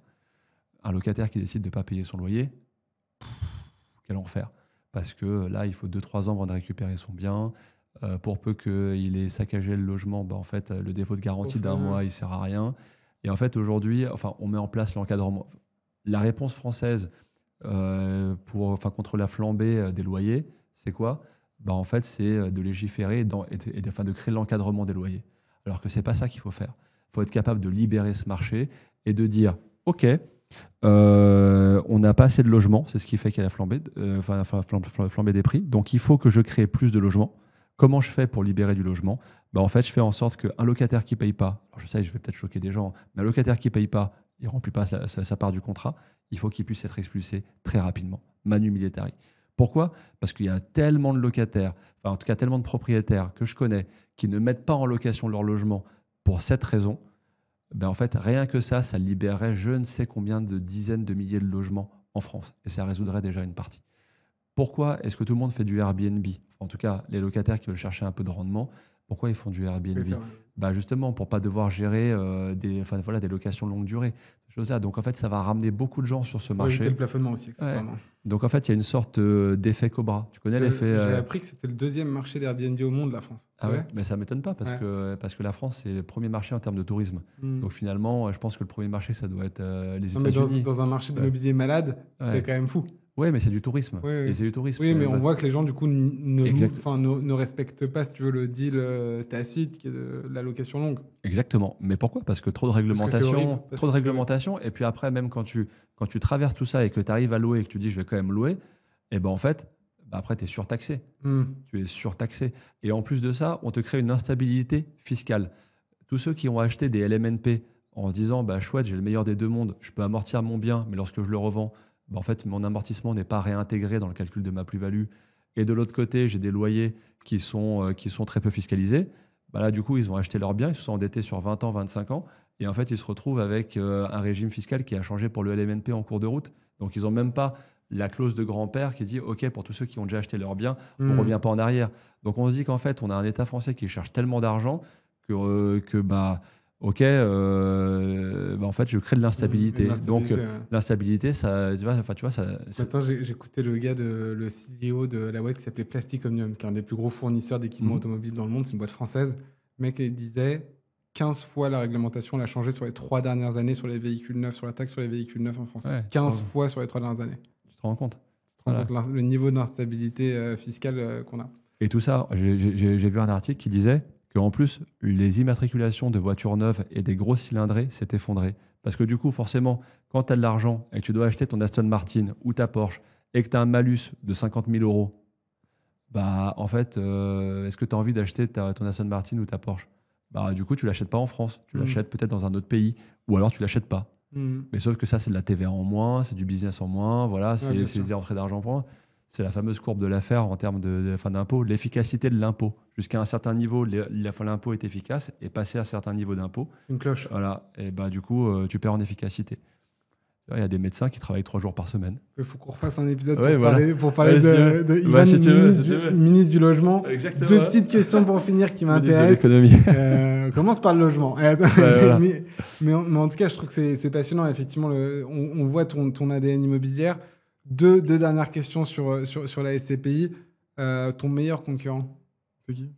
Mon meilleur concurrent, je pense qu'ils sont plusieurs parce qu'il y a vraiment des belles maisons. Alors, attends, je peux te dire chez qui j'ai investi, moi. Voilà, c'est top. Voilà, j'ai investi chez Alderan, j'ai pris du Comet. J'ai investi chez Quorum parce que je trouve que Quorum, ils ont une vraie culture au service client. Ça, je trouve ça vraiment cool. Ils pensent à plein de choses pour le client. Ils ont été hyper innovants. Ils ont été les premiers à mettre en place le dividende mensuel, premiers à aller hors de France. Ouais, c'est vrai. C'est vrai. Ouais. Si on peut s'inspirer ces boîtes-là. Et puis, j'étais chez qui encore? J'étais aussi chez Atlante Voisin. Avec Épargne Pierre, je sais plus si j'ai pris Épargne Pierre Europe ou voilà. Alors j'ai pris des petits tickets parce que ça m'intéressait de voir comment. Oui, un peu de benchmark peut-être. Exactement. Mais voilà, parce que pour moi il y a une certaine forme de tradition au sein du groupe Atlante, en tout cas dans la gestion de leur SCPI. Voilà, je suis allé chez eux et je trouvais ça, voilà, en tout cas pour différentes raisons. Comet parce que 100% Europe et que la performance, l'autodistribution, leur com est bien. Quorum pour le côté service client et Atlante pour le côté IMO et maison ancienne. C'est un promoteur aussi. Voilà, c'est un promoteur et puis c'est un groupe qui a su bien se diversifier, je trouve. Voilà. Après, il y en a d'autres qui sont bien. C'est vrai que, mais ça me va, tu quoi. vois, mais c'est déjà pas mal. Ouais, ça me va. Ça me va. Bon, peut-être le pire. Le pire, c'est dur. C'est dur le pire parce que forcément. Et puis, en fait, c'est compliqué de dire le pire parce que même dans une société de gestion, bah, en fait, les équipes peuvent changer.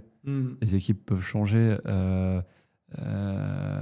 Donc, je vais pas citer parce que voilà, mais il suffit de C'est prendre. une question volontairement tu sais provocatrice, quoi, mais tu on prends, n'attend pas une citation. Voilà, tu t'inquiète pas. prends le. Voilà, en fait. En fait, tu sais terrible. quoi, on va la changer. Qu'est-ce que tu éviterais aujourd'hui en tant qu'investisseur comme type de SCPI? Des actifs qui ont des taux d'occupation, enfin des SCPI qui ont des taux d'occupation dégradés, qui ont beaucoup d'actifs vides, des SCPI qui ont des trop gros actifs. Ok. Moi, tu vois, par exemple, là, au 30 juin, on avait 25 millions de capi, 12 actifs. Il y a des SCPI qui géraient, qui pesaient, peut-être je vais te donner un ordre d'idée, hein, ce n'est pas des chiffres exacts, mais 2 milliards de capitalisation pour 25 actifs. Et donc, en fait, une SCPI qui gère 2 milliards avec 25 actifs, en fait, ils ont le moindre locataire qui ne paye pas. C'est dur. Donc voilà, des SCPI. Ok, on voit ton playbook qui est cohérent au fur et à Ouais, mesure du podcast. exactement, ça c'est risqué. Et puis surtout, j'investirais pas dans des SCPI 100% France. Sauf si je pourrais faire une exception si j'investissais avec ma holding ou une SCI à l'IS, par exemple. Si j'investis, je pourrais me permettre d'investir dans une SCPI qui a de la France. Mais sinon, j'éviterais les SCPI 100% françaises, les SCPI qui ont des actifs trop gros et des sociétés de gestion qui sont avec un mindset trop salarié. J'ai rien contre les salariés. Mais plutôt des groupes indépendants. Plutôt des groupes indépendants où il y a quand même des entrepreneurs derrière qui mettent, qui mouillent la chemise. Ok. Et voilà, je pars pas. Enfin, moi, j'étais en vacances, j'écris une petite lettre à mes associés. Je pensais à voilà, nos 1300 associés qui nous ont fait confiance. Incroyable. Bah, pendant mes vacances, je leur ai écrit une petite lettre pour leur expliquer ma vision, 2-3 trucs et tout. Et j'ai eu des bons retours. Les gens étaient contents. Et moi, ça me faisait plaisir de le faire. Voilà. Mais bon, après, je dis pas que je suis parfait non plus. Hein. Il faut faire preuve de beaucoup d'humilité dans ce métier. Ouais. Bon, Ivan, merci beaucoup d'avoir accepté notre invitation et d'avoir ouvert le bal, en tout cas dans l'ordre des interviewés. On verra l'ordre de diffusion merci à toi. cette saison. Bravo pour ton développement sur Wimo. C'est vraiment inspirant et c'est que le début. Modestement, y contribuer aussi. Nous, on va aussi, et on a très récemment décidé de mettre en avant aussi plus publiquement votre SCPI, sur laquelle on va aussi faire des efforts de commercialisation avec une opération de cashback qui est un peu inédite chez nous, parce qu'on n'a jamais fait ça avant. On va redonner une partie de la distribution pour aussi accélérer notre collecte sur Wimo. Donc, j'en profite de cet épisode pour le dire. Et en tout cas, moi, je suis investisseur à titre particulier dans ce fonds. Donc, modestement, mais c'est aussi le cas de mon associé. Donc l'idée, c'est aussi d'avoir cette cohérence que vous avez, c'est-à-dire d'investir là où vous conseillez à vos clients d'investir. On a essayé de reproduire la même chose avec vous. Et aujourd'hui, on rentre dans une phase où on a vraiment envie de soutenir ce développement. Donc merci d'avoir participé au podcast. Merci d'avoir clarifié un petit peu plus ce monde de la SCPI, sur lequel je trouve qu'on reste souvent un peu vague, ou en tout cas sur quelques grands agrégats. Là, tu as eu la gentillesse de vraiment rentrer dans le détail et tu as évité très peu de questions. Donc, je t'en félicite et je te souhaite une très belle année scolaire qui démarre donc pour Wimo. Merci, Ivan. Merci à toi. Merci, Colbert.